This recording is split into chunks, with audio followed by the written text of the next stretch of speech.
दानवीर कर्ण के बारे में शायद आप जानते होंगे।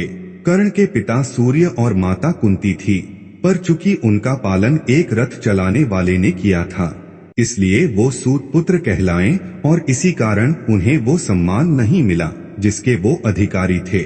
लेकिन आज हम महारथी कर्ण से संबंधित कुछ रोचक बातें बताएंगे जिसे आप जानकर हैरान हो जाएंगे।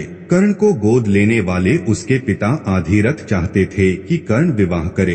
पिता की इच्छा को पूरा करने के लिए कर्ण ने रुशाली नाम की एक सूत पुत्री से विवाह किया। कर्ण की दूसरी पत्नी का नाम सुप्रिया था। चलो कर्ण के विषय में शुरू से बताते हैं।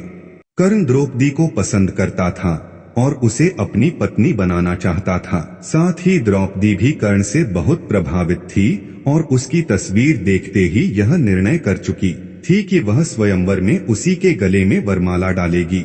लेकिन फिर भी उसने ऐसा नहीं किया। आखिर क्यों?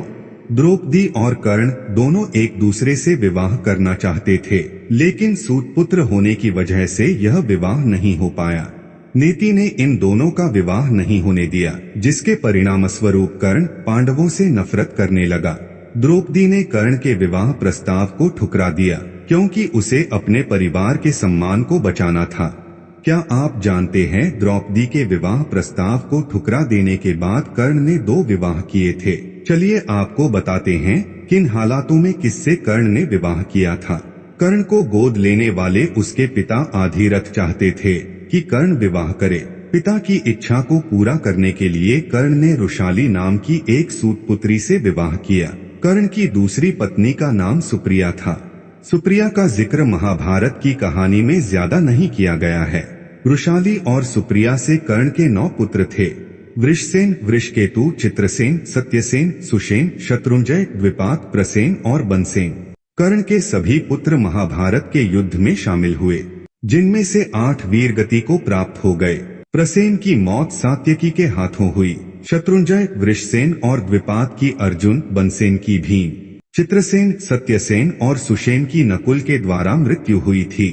वृषकेतु एकमात्र ऐसा पुत्र था जो जीवित रहा। कर्ण की मौत के पश्चात उसकी पत्नी रुशाली उसकी चिता में सती हो गई थी। महाभारत के युद्ध के पश्चात जब पांडवों को यह बात पता चली कि कर्ण उन्हीं का ज्येष्ठ था, तब उन्होंने कर्ण के जीवित पुत्र वृषकेतु को इंद्रप्रस्थ की गद्दी सौंपी थी।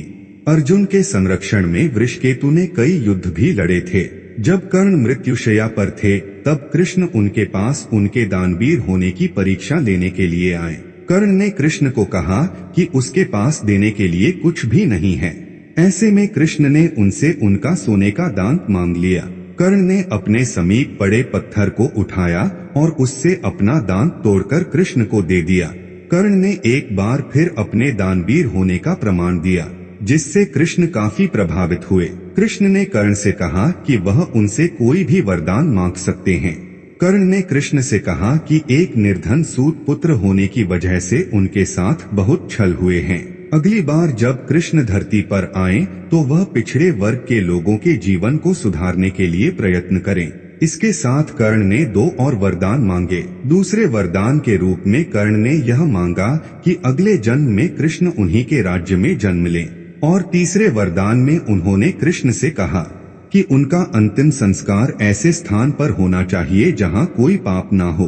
पूरी पृथ्वी पर ऐसा कोई स्थान नहीं होने के कारण कृष्ण ने कर्ण का अंतिम संस्कार अपने ही हाथों पर किया।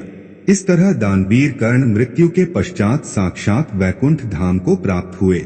दोस्तों, हमारी जानकारी कैसी लगी कमेंट करके जरूर बताएं। अगर वीडियो अच्छा लगा हो लाइक करें तथा चैनल में नए हो तो सब्सक्राइब करें। धन्यवाद।